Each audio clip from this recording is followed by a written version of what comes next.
llamo Iván Moreno. Estuve en el ejército activo durante 9 años. Lo que voy a contar pasó cuando me tocó una comisión en el norte, en una zona entre Caborca y Puerto Peñasco. En ese tiempo, había muchos problemas con el paso ilegal de cosas por el desierto. Nos mandaban en turnos de 15 días para recorrer ciertas áreas, donde casi nadie se mete, porque no hay nada, solo piedras, monte bajo y puro calor, mucho calor. Esa vez éramos 6, íbamos en 2 vehículos. La comisión era revisar unas rutas a pie. Caminábamos con mochila ligera, agua, GPS y fusiles. Se suponía que era una zona tranquila, pero había reportes de marcas raras y señales que no eran del crimen ni de migrantes. Yo iba con el teniente Silva, un vato de Jalisco que no hablaba mucho, serio pero buen mando. Había un lugar que le decían El Pozo. La zona era una planicie pelona, con muchos riscos, aunque no salía en los mapas. Los locales le tenían mucho miedo. Decían que ahí habían pasado cosas. Nos lo mencionó un guía civil que nos llevó hasta cierto punto, pero no quiso arrimarse más. Dijo que de noche se oían risas en ese rumbo, pero no de gente, sino como de animales.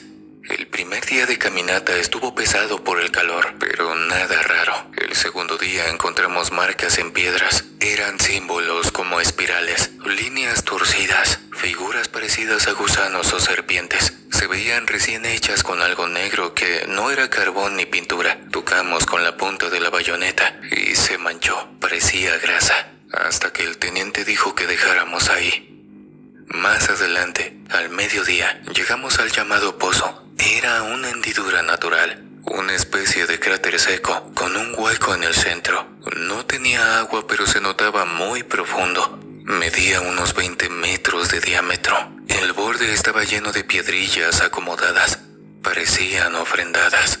Había cráneos de animales, velas derretidas, cera pegada a las piedras. Algunos restos de cera aún seguían tibios, aunque también podría haber sido por el calor. Nos paramos a revisar y luego armamos un campamento a unos metros, porque el teniente quería inspeccionar el lugar de noche por si pasaba algo, cosa que me arrepiento de haber obedecido. Esa noche no se movía el aire. Dormimos por turnos. Yo estaba con el cabo Reza en la primera guardia. A las 2 horas escuchamos un zumbido raro, como si viniera del hueco. Pensamos que era un animal. Nos acercamos con linternas y no vimos nada, pero aquel zumbido seguía como un murmullo bajo. Reza se asomó un poco y dijo que había algo en el fondo.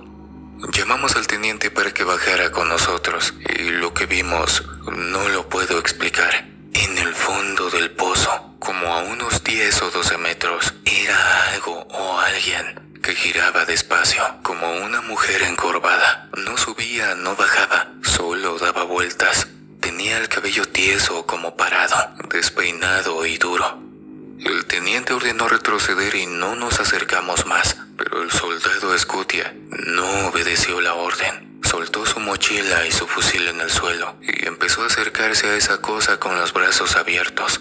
El teniente le gritó. Yo me le fui encima y lo tiré, pero cuando lo vimos, su rostro ya no era el mismo. Tenía los ojos en blanco, la boca abierta y su semblante completamente perdido. Lo arrastramos fuera del área. Todo esto, mientras la figura esa seguía ahí como observando todo. Y creo que es obvio que esa cosa estaba provocando la situación. Esa noche nadie se durmió. Escutia no hablaba, solo movía la cabeza de un lado a otro como si oyera algo o se encontrara en una pesadilla. A las 5 de la mañana vomitó un puño de pelos largos y negros que claramente no eran suyos.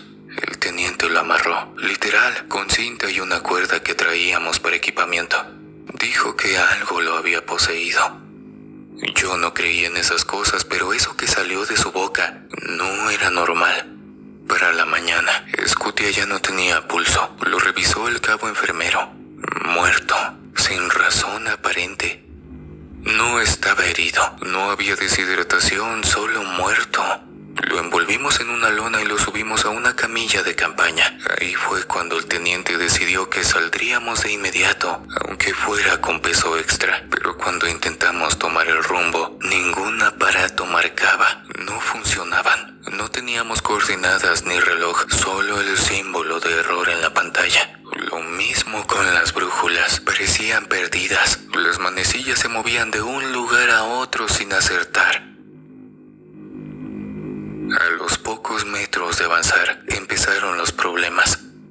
El cabo Reza dijo que alguien lo estaba siguiendo. Miramos para atrás y nada, pero dejó marcas en el polvo, pequeñas huellas que parecían de pies descalzos, chiquitos como de mujer pero raros. Los dedos estaban más separados, uno más largo que el otro, y dejaba una marca al final de los dedos como si se tratara de uñas o garras de 2 o 3 centímetros.